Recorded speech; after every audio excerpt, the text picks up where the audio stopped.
Radio Tehran, শুরু হচ্ছে বিশ্ব সংবাদ। বাংলাদেশের সর্বশেষ গুরুত্বপূর্ণ আপডেট সংবাদে আপনাকে স্বাগত। শুরুতেই সংবাদ শিরোনাম, পরে বিস্তারিত। প্রথমেই জানাব 10 বোর্ডের পরীক্ষা দুপুরে রাজধানীতে লং মার্চ। টানা আন্দোলন এবং পরীক্ষা স্থগিতের দাবির মধ্যে আজ দেশের 10টি শিক্ষা বোর্ডে এইচএসসি ও সমমনা 5 বিষয় পরীক্ষা অনুষ্ঠিত হচ্ছে। একই দিন আজ পরীক্ষা পরই রাজধানীতে লং মার্চের ডাক দিয়েছে শিক্ষার্থীরা। সেখানে তারা শিক্ষা ভবন ঘেরাও করার নির্দেশ দিয়েছে।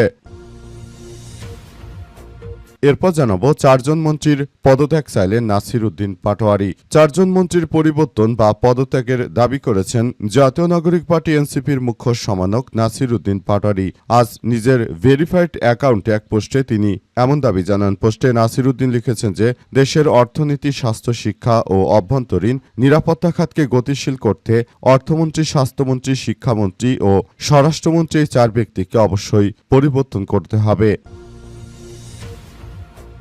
এদিকে আইনের শাসন প্রতিষ্ঠা করতে না পারলে জনগণ আবারও রাজপথে নেমে আসবে বললেন হাসনাত আব্দুল্লাহ।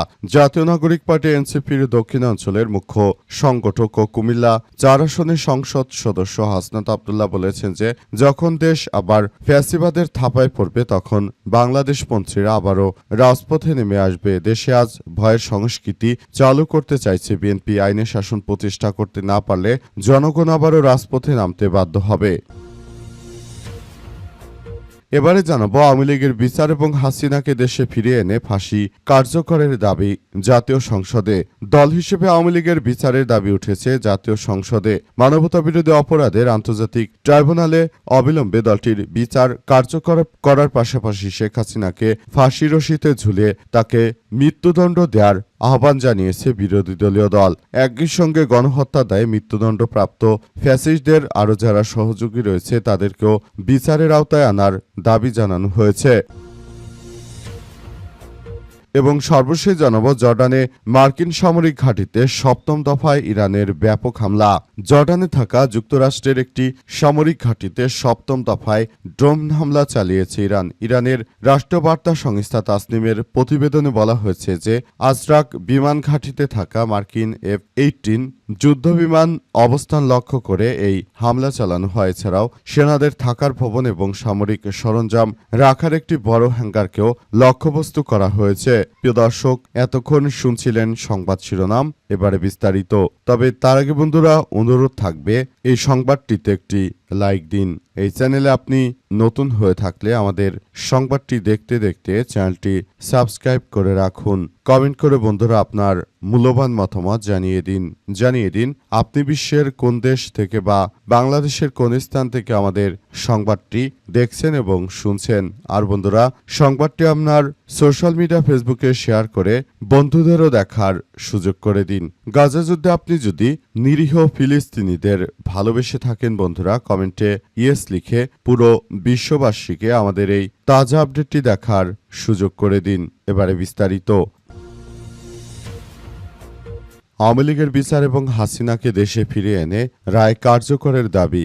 দল হিসেবে আওয়ামী লীগের বিচারের দাবি উঠেছে সংসদে। মানবতাবিরোধী অপরাধের ট্রাইব্যুনালে অবিলম্বে দলটির বিচার কার্যক্রম করার সব ধরনের পদক্ষেপ নিতে সরকারের প্রতি দাবি তুলেছে বিরোধী দল এবং সরকারি দল। একই সঙ্গে গণহত্যার দায়ে মৃত্যুদণ্ডপ্রাপ্ত ফ্যাসিস্ট হাসিনাকে দেশে ফিরিয়ে এনে বিচার কার্যকর করার দাবি উঠেছে। এছাড়াও হাসিনাকে আশ্রয় নেওয়া ভারতের বিষয়ে বাংলাদেশের অবস্থান পরিষ্কারেরও দাবি করেছে বিরোধী দলীয় দল। তারা বলছে যে শেখ হাসিনা ফ্যাসিস্ট পালিয়ে যাওয়ার পরই তিনি আসলে দেশে যেভাবে সন্ত্রাসী কার্যক্রম শুরু করেছেন সেটা কোনোভাবে আসলে গ্রহণযোগ্য নয়। শেখ হাসিনা তিনি রাষ্ট্র কাঠামোকে একদম ভেঙে দেওয়ার যে ষড়যন্ত্রে লিপ্ত হয়েছিলেন সেই ষড়যন্ত্র অবশ্যই নস্যাৎ করতে হবে।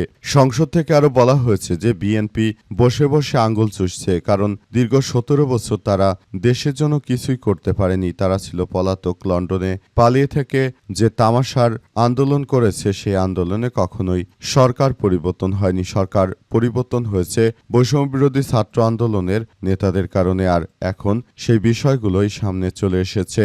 নতুন করে বিষয়গুলো সবাই খুব বেশি সতর্কতার সঙ্গে দেখছে। আওয়ামী লীগের বিচার এবং শেখ হাসিনার ফাঁসি কার্যকরের মধ্য দিয়ে একটি বিচার প্রক্রিয়াকে ত্বরান্বিত করার জন্য ইতিমধ্যে সবাই একযোগে কাজ করে যাচ্ছে। সবাই চায় যে কোনো মূল্যে পালিয়ে যাওয়া ফ্যাসিস্ট স্বৈরাচার শেখ হাসিনার বাংলাদেশের মাটিতেই তার যথাযথভাবে বিচার হোক, এমন কথাই তারা জানিয়েছে। বর্তমানে সবাই আসলে খুব বেশি সতর্কতার সহিত রয়েছে এবং তারা আসলে খুবই ভয়াবহ এক বিপর্যয়কর পরিস্থিতির মধ্য দিয়ে যাচ্ছে। 10 বোর্ডে পরীক্ষা, দুপুরে রাজধানীতে লং মার্চ। টানা আন্দোলন এবং পরীক্ষা স্থগিতের দাবির মধ্যে আজ দেশে 10টি শিক্ষা বোর্ডে এইচএসসি ও সমমানা 5 বিষয় পরীক্ষা অনুষ্ঠিত হচ্ছে একই দিনে। পরীক্ষা শেষে রাজধানীর উত্তরা থেকে শিক্ষা মন্ত্রণালয় অভিমুখে লং মার্চ কর্মসূচি পালনের ঘোষণা দিয়েছে আন্দোলনরত শিক্ষার্থীরা। আন্তঃশিক্ষা বোর্ডের নির্ধারিত সূচি অনুযায়ী সকাল 10টা থেকে 8টি সাধারণ শিক্ষা বোর্ডে পদার্থবিজ্ঞান তৃতীয় দ্বিতীয় পত্র, হিসাব বিজ্ঞান দ্বিতীয় পত্র এবং প্রযুক্তিবিদ্যা দ্বিতীয় পত্রের পরীক্ষা শুরু হয়েছে। একই সময় বাংলাদেশ মাদ্রাসা শিক্ষা বোর্ডে আরবি দ্বিতীয় পত্র এবং বাংলাদেশ কারিগরি শিক্ষা বোর্ডে ব্যবসা সংগঠন ব্যবস্থাপনা 2 বিষয়ে পরীক্ষাও অনুষ্ঠিত হচ্ছে। তবে জলবদ্ধতার কারণে চট্টগ্রাম শিক্ষা বোর্ডে পরীক্ষা স্থগিত রয়েছে।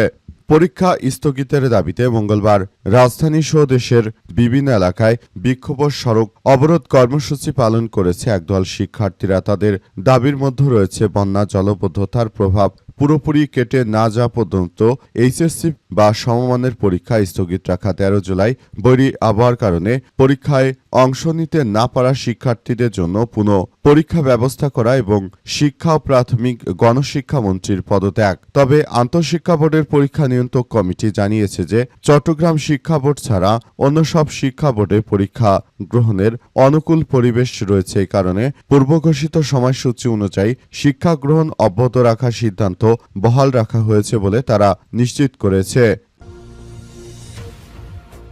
জনগণ আবার রাজপথে নেমে আসবে বললেন হাসনাত আব্দুল্লাহ।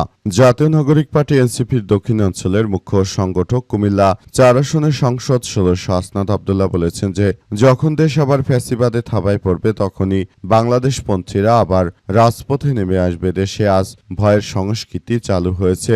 আইনের শাসন প্রতিষ্ঠা করতে না পারলে জনগণ আবারও রাজপথে নেমে আসতে বাধ্য হবে। হাসনাত আব্দুল্লাহ জানিয়েছেন যে ঢাকা মাওয়া এক্সপ্রেসওয়ের সিরাজদি খানের নিমতলায় দেশ গড়তে জুলাই পদযাত্রা কর্মসূচির অংশ হিসেবে পথসভায় বক্তব্য রাখছিলেন তিনি আরো জানান যে জমিতে 1400 শহীদ রয়েছে, 30,000-এর বেশি মানুষ আহত হয়েছে, তাদের সঙ্গে বর্তমান সরকার প্রতারণা করেছে। বর্তমান ক্ষমতাসীন দল বিএনপিকে উদ্দেশ্য করে তিনি বলেছেন যে দেশের সঙ্গে প্রতারণা করবেন না।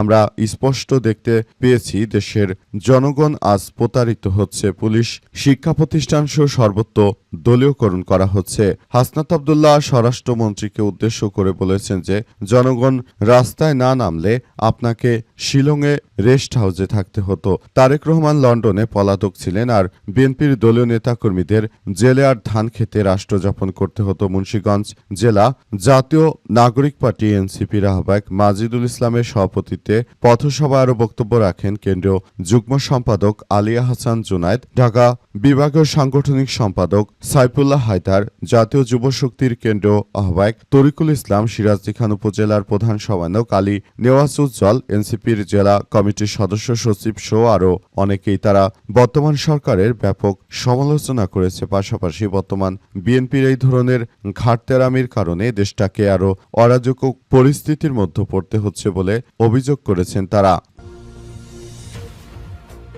4 মন্ত্রীর পরিবর্তন চাইলেন নাসির উদ্দিন পাটোয়ারি। 4 মন্ত্রীর পদত্যাগের দাবি করেছেন জাতীয় নাগরিক পার্টি এনসিপির মুখ্য সমন্বয়ক নাসির উদ্দিন পাটোয়ারি। আজ ফেসবুকে নিজের ভেরিফাইড অ্যাকাউন্টে তিনি এই পোস্ট করেছেন। পোস্টে নাসির উদ্দিন পাটোয়ারি লিখেছেন যে দেশের অর্থনীতি, স্বাস্থ্য, শিক্ষা ও অভ্যন্তরীণ নিরাপত্তা খাতকে গতিশীল করতে অর্থমন্ত্রী, স্বাস্থ্যমন্ত্রী, শিক্ষামন্ত্রী ও স্বরাষ্ট্রমন্ত্রী এই 4 জনের পরিবর্তন জরুরি। আজ দুপুর 1:15 পর্যন্ত তার এই পোস্টে প্রায় 30,000 রিয়াকশন পড়েছে। 17 জন কমেন্ট করেছেন। এর আগে সোমবার ফেসবুকে আরেকটি পোস্ট দেন পাটোয়ারি। ওই পোস্টে তিনি বন্যার পানি এইচএসসি পরীক্ষা নেওয়ার জন্য সমালোচনা করেছেন। পোস্টে লিখেছেন যে শিক্ষার্থীদের জীবন ও নিরাপত্তা আগে, পরীক্ষা পরে। বন্যা পরিস্থিতি বিবেচনায় এইচএসসি ও আলিম নিয়ে দ্রুত এবং মানবিক সিদ্ধান্ত নেয়ার এখনই সময়, এখনই পরীক্ষা নিতে হবে। তবে এসব বিষয় নিয়ে তিনি খুব গুরুত্ব সহকারে কার্যক্রম চালিয়ে যাওয়ার জন্য জানিয়েছেন। নাসিরউদ্দিন পাটোয়ারি বলেন যে কোনো মূল্যে বর্তমানে এই 4 জনকে পরিবর্তন করা দরকার। এর সঙ্গে আরেকজন রয়েছে যিনি সড়ক পরিবহন সেতুমন্ত্রী রবিউল আলম রয়েছেন, তাকে দ্রুততম সময়ের মধ্যে পরিবর্তন করা দরকার। কারণ এ ব্যক্তি ক্ষমতা আসার পর থেকেই তিনি বলেছেন যে সমঝোতার মাধ্যমে চাঁদা নেওয়া যাবে। কতটা বেহায়াপনা একজন মন্ত্রীর বক্তব্য! তিনি এই ধরনের কথাবার্তা বলে বরং দেশটিকে একটি তামাশার রাষ্ট্রে পরিণত করতে চান। তার এই কার্যক্রমে সবাই আসলে হতচকিত হয়ে পড়েছে। সবাই বলাবলি করছে যে তার মতো একজন বড় লেভেলের মন্ত্রীর কাছ থেকে এই ধরনের কথা শুনে বাংলাদেশ বাকরুদ্ধ হয়ে গেছে যে হাসিনার এই ধরনের অপকর্মের কারণে তাকে দেশছাড়া করেছে শিক্ষার্থীরা, আবার সেই চাঁদাবাজদের তিনি জায়গা করে দিচ্ছেন।